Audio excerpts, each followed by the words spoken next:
There are meetings that are not just moments in history, they are the crossing of two flames. One flame came from South Africa, a man who had faced apartheid, who had seen his people crushed beneath the boots of others.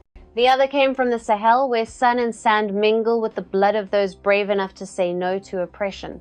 He was Jacob Zuma, the former president, carrying the scars of long years of resistance. And opposite him sat Ibrahim Traoré, the young leader of Burkina Faso, a new symbol of self-determination, a man rewriting the meaning of independence through his own actions. They did not meet in ceremony or fanfare. No national anthems, no carpets, no flashes from cameras.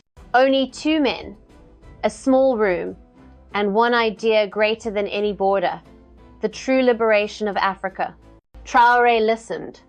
Zuma spoke slowly, deep, steady, like the ancient drums of Zululand. Each word struck like a hammer upon the door of memory, that heavy door behind which centuries of pain still echo. Slave ships crossing dark seas, foreign flags rising over native soil, and contracts signed in the blood of Africans. Zuma did not speak like a politician. He spoke like a living witness of a century of betrayal. He said, "We thought we were free, but the chains were only gilded, no longer seen by the eye." That, he said, was why he came to pass the torch of those who had fallen, to the generation that still dares to move forward. That story, born in a quiet room in Ouagadougou, soon reached far beyond the palace walls. Because when one generation sleeps, all it takes is one voice to awaken, and the continent begins to stir. Zuma called that meeting a reminder from the ancestors. Traoré smiled softly and answered, "Freedom is not a gift. It is a war that never truly ends." And so, beneath the vast African night, while darkness still covered many lands, two flames met, not to shine for a single nation, but to ignite the dawn of an entire continent. It was not merely a conversation between two presidents. It was the echo of Africa rising to reclaim its soul. "Africa has been liberated," Jacob Zuma began, his voice rough yet steady. "But why are Africans still hungry, still poor, still bowing to those who once enslaved them?" The room fell silent. Traoré looked up, his eyes fixed on the man who had once stood face to face with the storm of South Africa's history. Zuma continued, "We reclaimed the flag, but we have not reclaimed our soul. Those who once stole our land now steal in other ways, through laws, through money, through beautiful agreements written on paper." He paused, gazing out the window where the Sahel sun was sinking, glowing red like a torch. "They no longer come with guns. They come with loans, with aid, with promises of development. But behind every aid package lies a new chain. We have traded shackles for contracts." His words rang out like a series of awakening bells. He spoke of nations that fly the flag of freedom, but live in silent bondage. "I have seen Africa's brightest youth leave their homeland to find work in the West. I have seen our lands still owned by foreign companies. I have seen our resources flow out while poverty flows in. We have allowed them to teach us how to live, how to think, how to dream, and that is the deepest defeat of all." Traoré sat still, his hands clasped tightly together. In the dim light, his face showed the weight of thought. Zuma sighed softly, then went on, "They say we are free. But tell me, can a continent be free when foreign armies still stand on its soil? When our gold, oil, and diamonds are still extracted by outsiders, leaving behind holes in the ground and slums in the cities? When some of our own leaders still seek approval from distant capitals instead of their own people?" His tone grew fierce, thunder rolling through his voice. "That is not freedom. That is colonialism repainted." A long silence followed. Then, slowly, he spoke again, his voice filled with feeling. "But I did not come here to lament. I came to remind us of the promise our ancestors left behind. I came to say, if Africa is enslaved again, this time the chains will be of our own making." Zuma's eyes turned toward Traoré, the look of a father passing the torch to his son. ECOWAS breakaway states The road of ahead will Burkina not be Faso easy, and he Mali said. Those who once ruled us will not leave quietly. But remember this, Ibrahim. A people are only truly defeated when they stop believing they can rise again.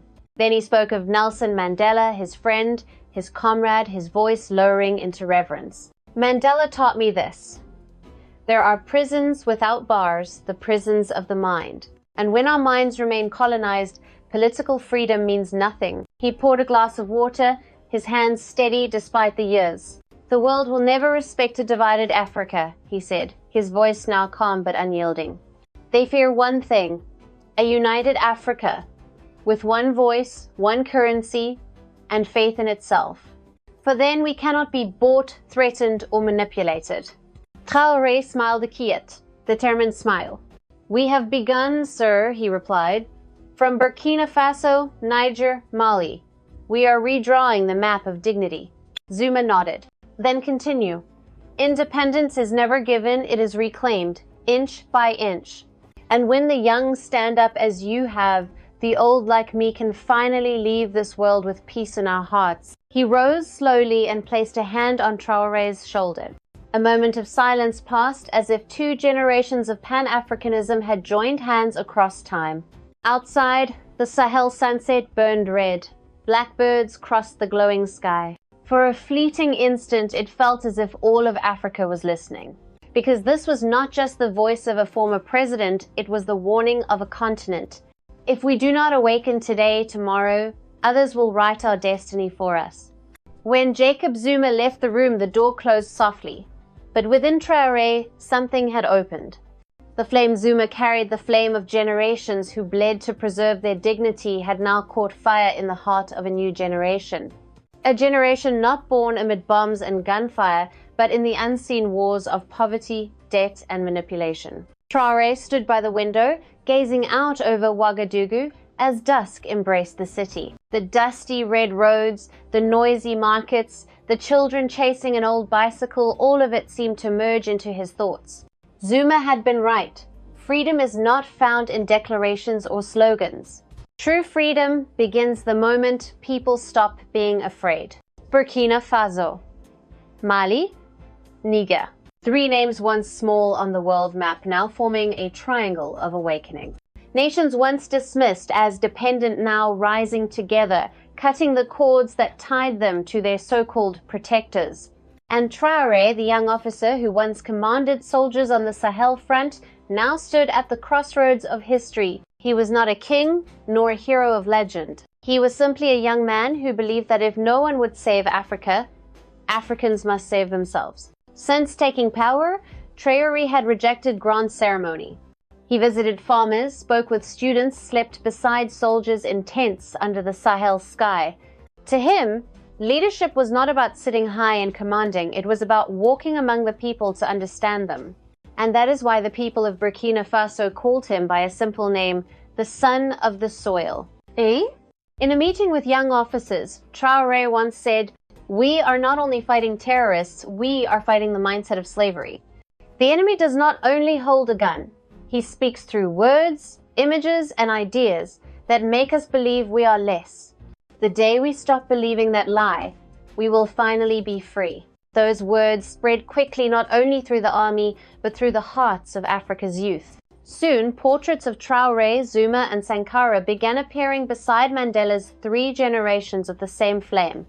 Across social media, from Accra to Lagos, from Bamako to Johannesburg, a quiet movement began to rise. Number African unity. One Africa, one voice. Traoré understood that to challenge the old powers, Africa needed more than guns, it needed knowledge and faith. He expanded education, opened military academies for the youth, built technical institutes to train engineers, and urged farmers to produce locally instead of importing. He once said, "We cannot dream of independence if our next meal still depends on others." Yet every step forward brought new storms. International organizations issued warnings. Powerful nations spread rumors. Foreign media branded him the stubborn man, the young dictator. But the people of Burkina Faso had another name for him, hope.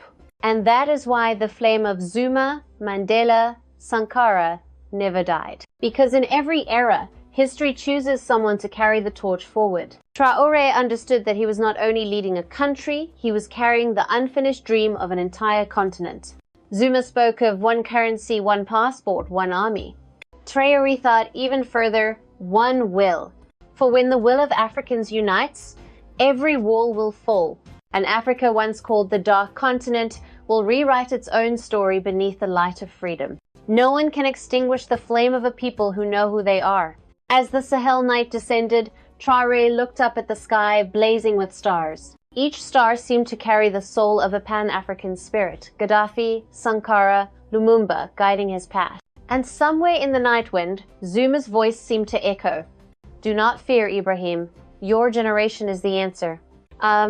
A new generation has risen. The Pan-African flame is no longer a memory. It is alive, burning, in every heartbeat of Africa's youth. There is a dream once buried in blood, in sand, in the pages of history, the dream of a united Africa. Not united by borders or by guns, but by will and belief. It was the dream Kwame Nkrumah spoke of in Ghana, the one Muammar Gaddafi cried out for in Tripoli, and the one Thomas Sankara planted as a seed in Ouagadougou. And today, in the 21st century, that dream is being awakened by men like Ibrahim Traoré. Inside the small meeting room of the presidential palace, the golden light glowed over a wide map of Africa laid out on the table. Traoré placed his hand upon it, his finger paused on the Sahel, then traced down toward Congo, and finally to South Africa. Will there come a day, he asked softly, when we can travel from Ouagadougou to Cape Town without a passport? The room fell silent, yet in every eye there flickered a new light, the light of possibility. The dream of African unity was no longer a fantasy. Centuries of oppression had, without knowing, created a common enemy, and from that enemy, a shared destiny was born. Zuma had once said, Europe never wanted to see an Africa with one voice. They wanted 55 discordant voices, 55 small flags competing, and not one daring to stand tall. But that, at last, was beginning to change. In Niger, people flooded the streets shouting, "Freedom for the Sahel." In Mali, thousands of youth raised banners bearing the faces of Traoré and Zuma with the words, "One continent, one destiny." From Ghana to Sudan, the once distant talk of a single African currency and a united African army was now turning into real practical dialogue. Traoré knew, before Africa could be united in structure, it had to be united in spirit. You cannot have a shared currency when hearts remain divided. You cannot have a common army when each nation fears losing its own power. So he began with the simplest, most powerful step, teaching the young to be proud of being African. In Ouagadougou's classrooms, lessons no longer taught only math and literature. They told stories of Nkrumah, Sankara, and Lumumba. Children learned that they were not just Burkinabe, or Malian, or Ghanaian, they were African. And in those small classrooms, the first seeds of unity were planted. One night, during a nationwide broadcast, Traoré spoke. We have been divided for too long. Now is the time to heal. We do not need anyone's approval. We only need to believe in ourselves again. People listened in silence. An old man in Kaya wept softly. I heard these words when I was young, and now I hear them again with white hair. And that is the power of a dream. It never dies. It only waits for someone brave enough to awaken it. The unification of Africa is not merely political, it is spiritual. For centuries, this continent was forced to forget who it was. Ethiopians saw Ghanaians as strangers. Congolese knew nothing of Senegalese. But when they begin to remember that the blood in their veins runs the same red, all borders will fade. This dream will not come easily. There will be opposition, there will be those who divide, there will be powers that tremble, but Traoré believes, if we can share pain, we can also share hope. And when hope is shared, freedom becomes real. On the imagined screen, each African nation lights up like a star until the stars connect into one radiant shape of the continent. A deep, resonant voice echoes to close the scene, one Africa, one dream, one destiny. We are not 55 small nations. We are one mighty people, waking from centuries of sleep. It's that dream of unity, once silenced, once mocked, now has form, breath, and hands rebuilding it with blood and belief. And amid the burning winds of the Sahel, that dream rises again, a song of Africa's awakening. Jacob Zuma once recalled, his tone low and far away. I was the last African president to meet Gaddafi, the man the West called mad. But to me, he was the one who saw the future and died for daring to speak it. When Zuma spoke those words, the room fell silent. Ibrahim Traoré didn't reply. He simply bowed his head. He knew that Gaddafi was not just a name, he was a symbol of an unfinished dream, the dream of a truly self-reliant African Union. Years ago, Gaddafi had stood in the Grand Hall of the African Union and declared, "We must have one army, one currency, one central bank. Otherwise, Africa will forever remain a puppet in the hands of others." They laughed at him. Weak leaders avoided his eyes, afraid to be seen as sharing radical ideas. But today, after Libya's blood was spilled and its land torn apart, the world finally understood. He had been right. Zuma's voice grew heavy with grief as he continued, "The day NATO bombed Tripoli, I received an order from Europe. They told me not to fly in that direction. They feared I would meet him. They feared we might shake hands. And then they killed him, not because he was a dictator, but because he spoke the one truth they feared most. Africa must stand on its own feet." His voice trembled. For a long moment, the air itself seemed to tighten with sorrow. Traoré closed his eyes. In his mind, Gaddafi appeared not in uniform, not as a ruler, but as an old man standing in the desert, pointing toward the horizon and saying, "Look, the motherland is still there, waiting only for our belief." It's war. Traoré opened his eyes and looked straight at Zuma. He died, but his words live on. And for my generation, the ones they now call rebels, we understand this. Without Gaddafi, we would not be here. Zuma nodded, his eyes burning in the golden light. "Yes, my son. They fear those who speak truth. But one day, they will have to listen whether they want to or not." Outside, night fell over Ouagadougou. The Sahel winds rose, sweeping sand against the old palace walls. The shadows of Gaddafi, Sankara, Lumumba, the spirits of Pan-Africanism, seemed to gather quietly around them, witnessing the conversation. Zuma's voice deepened, strong but mournful. The death of Gaddafi was not the death of a man, it was a warning to an entire continent. They did not kill him for power. They killed him for an idea. Because nothing is more dangerous than an idea whose time has come. And free. He paused, then said softly, "When they murdered Gaddafi, they believed the dream would die with him. But they forgot dreams cannot be shot, cannot be hanged, cannot be buried. They only fall silent until a new generation comes to awaken them." Traoré smiled faintly, though his eyes carried no joy. He gazed out the window at the night sky, glittering with stars. "Perhaps it is us," he murmured, "who were born to awaken that dream." And if a strong gust of wind shook the flag of Burkina Faso, the lights flickered. Zuma laid a trembling hand on Traoré's shoulder and said, "Firm but tender, remember this. Ibrahim, a dream paid for in blood will never die. But don't just speak of unity, live it. Make it the breath of your people. And remind them, freedom is not independence on paper. It is freedom in thought, in the soul." Traoré bowed his head. "We will continue, sir," he said quietly. "Not with guns, but with light." Zuma's eyes glistened, yet they shone with fire. "Then, carry the torch of Gaddafi, of Sankara, of Mandela, and keep walking. Africa does not need more promises. Africa needs action." As night fully covered Ouagadougou, the two men sat in silence. And in that silence, history itself seemed to whisper. The blood of the fallen was not spilled to be forgotten, but to feed the will of those who remain.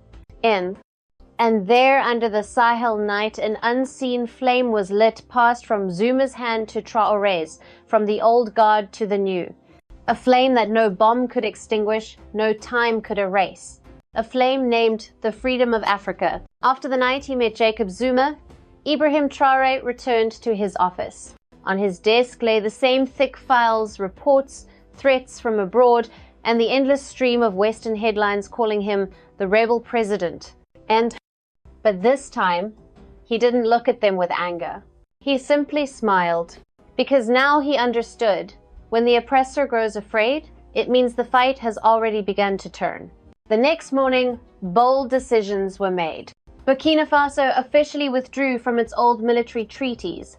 Foreign bases were ordered to leave. Mining contracts were reviewed, prioritizing local companies. And on national television, the government spokesman read the president's declaration slowly and clearly.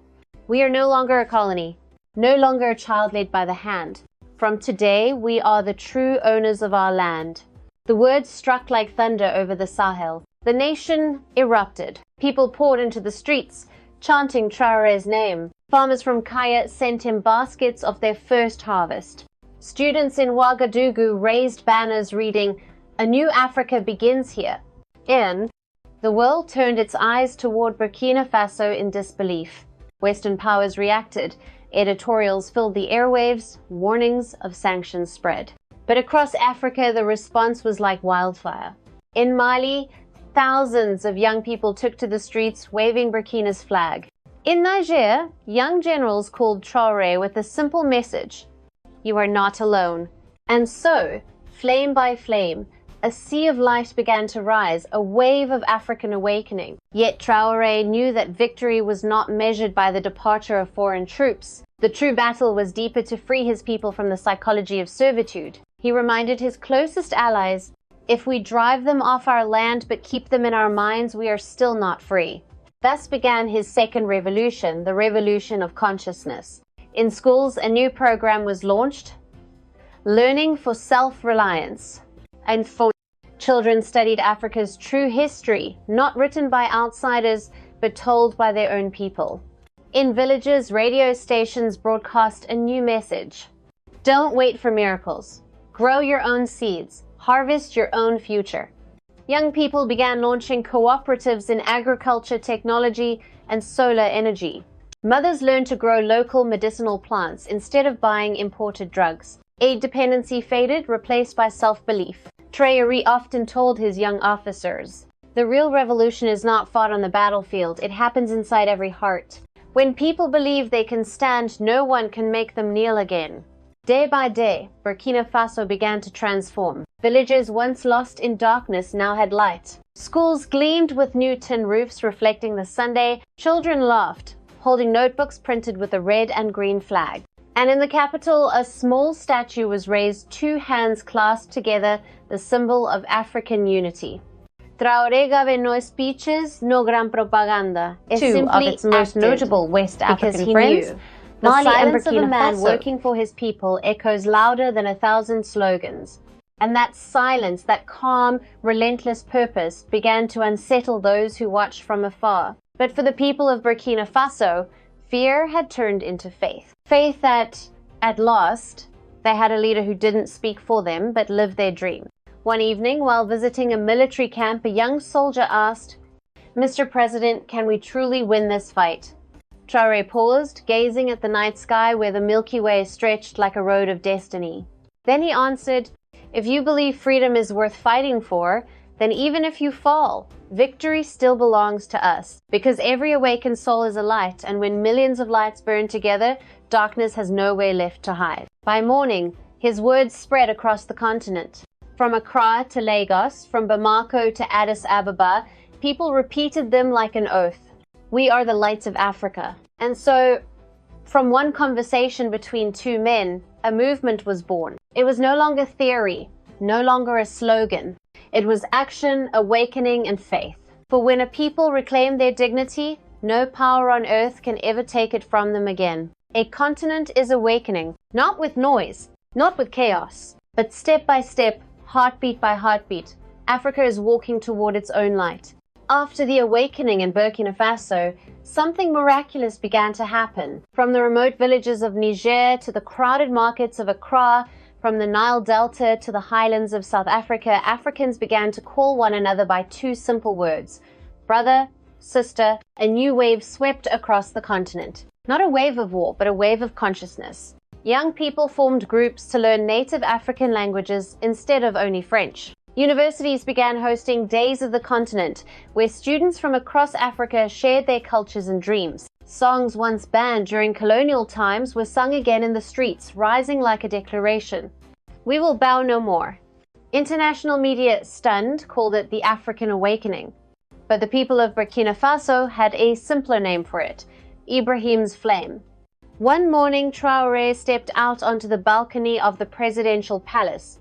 Before him stretched a sea of people, thousands of young men and women waving flags from Senegal, Mali, Chad, Congo, Tanzania. They had not come to protest, they had not come to demand. They had come to give thanks because finally someone had done what others only dared to speak of. Drums thundered. Women of Burkina sang, "The son of the soil has called us to rise. Stand up, O children of Africa." Traoré said nothing. He simply raised his hand, then bowed his head, a humble gesture that sent the crowd roaring, "Africa unite!" In that moment, he understood. The flame he carried no longer belonged to Burkina Faso. It belonged to all of Africa. But with light always comes shadow. As unity spread, the old powers that thrived on division struck back. Smear campaigns appeared. Disinformation flooded the web. Threats came from abroad. Some leaders were bribed. Some nations were pressured to sign the same old treaties again. Traoré knew. The enemy no longer arrived with tanks, but with pens, contracts, and sugar-coated promises. Yet he did not flinch. At a global press conference, he said firmly, "They can buy politics, but they cannot buy the conscience of a people who have awakened." The words swept across social media, shared millions of times within hours. Journalists wrote, "A new Pan-African symbol has emerged." But Traoré refused the title. He told his aides, "Don't call me a hero. I'm just the man carrying the torch. And behind me will come thousands with brighter flames." In cabinet meetings, he ordered portraits of Thomas Sankara, Nelson Mandela, Patrice Lumumba, and Muammar Gaddafi to be hung on the walls. "Not for worship," he said, "but to remind us that their blood has not yet dried and we must finish what they began." On his desk lay a small notebook filled with the words that guided him. One page read, "No one can kill an idea once it finds a heart to live in." Another, "Power is not strength, faith is." He read them each morning as a promise to himself that a leader's duty is not to be praised, but to awaken dignity within his people.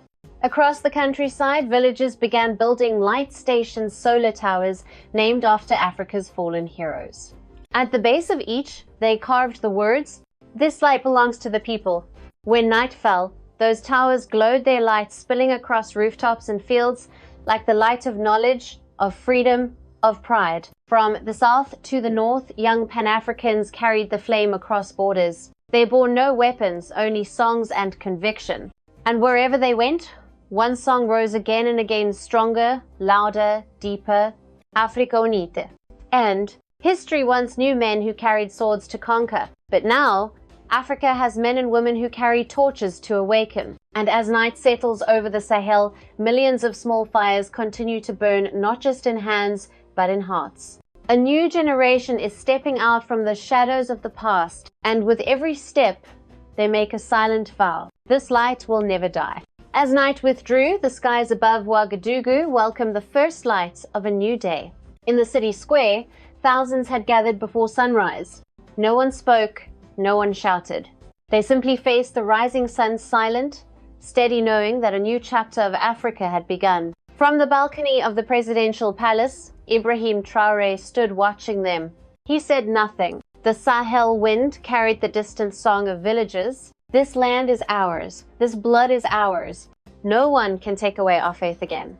The sunlight touched the flag, glinting in his eyes. In that moment, he understood that he was no longer merely the president of a small nation.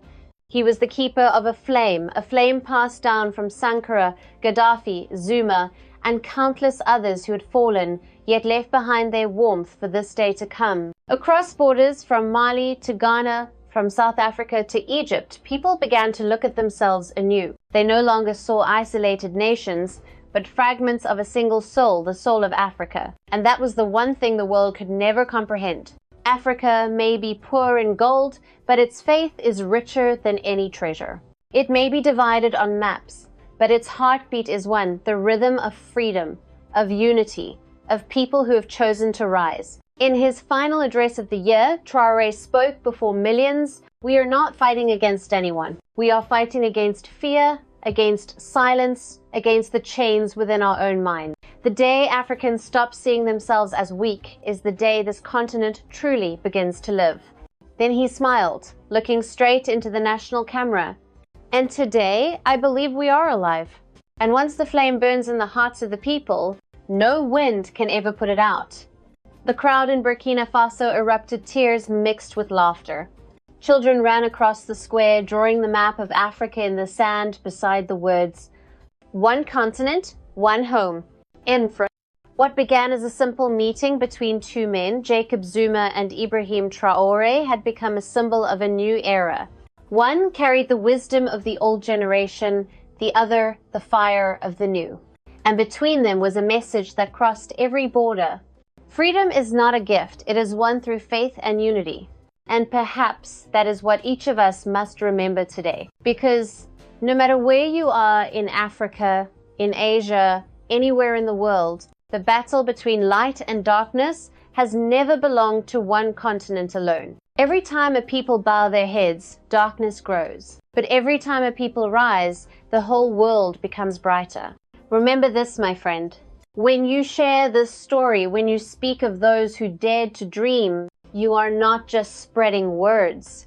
You are spreading fire. One flame can light a room. 100 can light a city. And when millions burn together, they become the dawn of humanity. If you believe that freedom is not the privilege of the powerful, if you believe that unity can still work miracles, and if you believe that the light still burns in the heart of Africa, then share this message. Let your voice be part of the flame, because when we stand together, that fire will never die. Be the light, and never let darkness have the final word.